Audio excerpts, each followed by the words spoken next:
In this video, I'm going to show you how to create a pseudo spring reverb. So we're going to go into the mixer and we will use a variety of effects to create a spring reverb type of sound. And before we get started, let's load a different default kit. We'll load the Pearl default, and this is what it sounds like.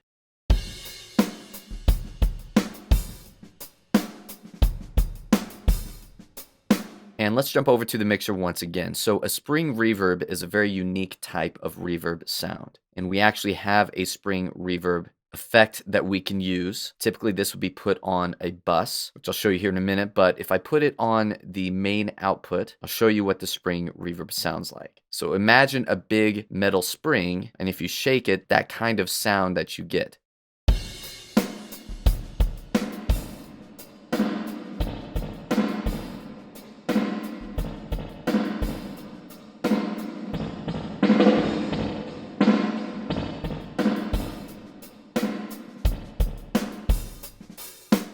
So that's the type of sound that we're going for. Now I want to put this on all of the drums, not the overhead, not the room, not the cymbals. Let's select all of our kick, snare, and tom buses. Now these buses were created from this clean kit preset, which is great, so I don't have to create those buses myself. And I'm going to create an additional bus channel. We'll call this pseudo spring. So I'll go ahead and move the spring reverb over to our bus, and let's turn it up all the way.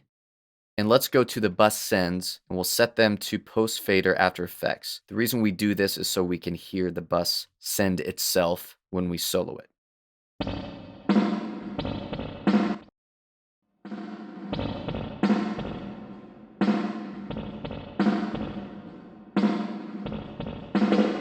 So now we just bring it down in the mix, and we can slowly bring it up with the dry signal.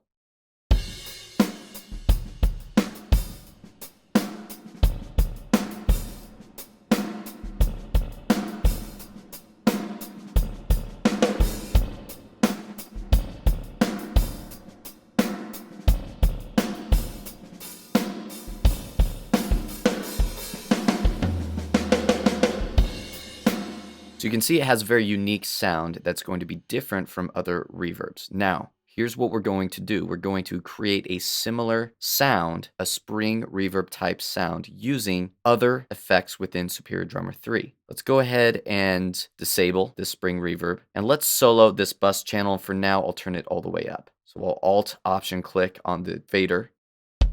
And we just have our kick, snare, and toms, because that's all we're sending to the bus. So we're going to add a series of effects and again create a similar type of spring reverb sound. So the first thing we want to do is add distortion. So we'll just go to the distortion category. The amount of distortion, the drive and tone, is up to you. This is where you have creative freedom and you can adjust the sound. These are the settings I want to use. Let's take a listen to what that does.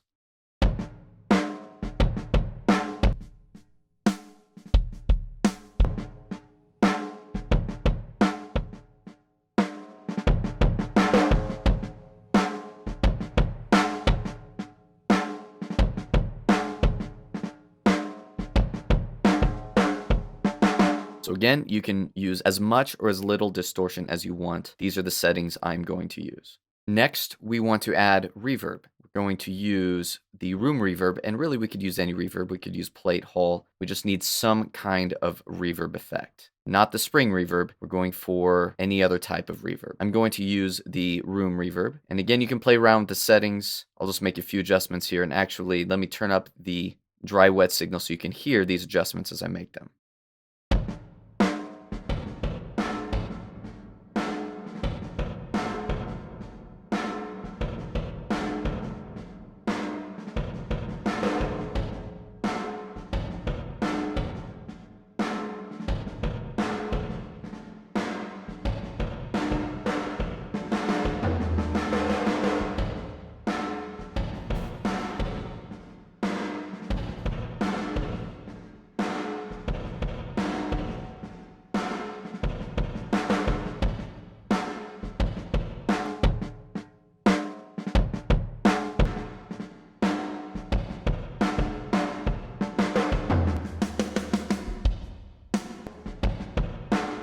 So now we have some ambience to our pseudo spring channel along with that distorted sound. Next, let's add a creative filter, and we can adjust the frequency range that we're dealing with for this pseudo spring channel. The creative filter will give you a lot of options to change the sound of this effect.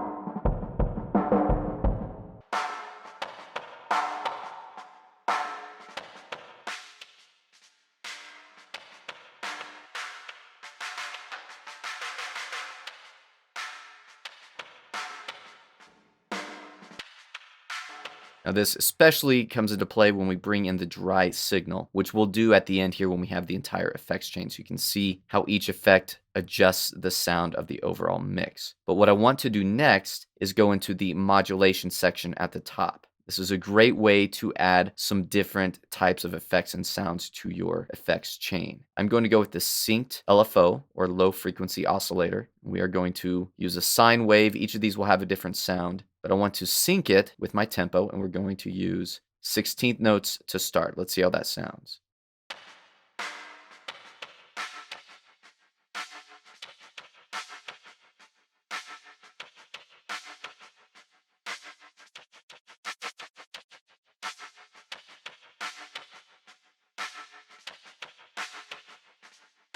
So you can see that kind of effect. And actually, just for a moment, I'm going to take the solo off because that in and of itself is a great sound that might be useful.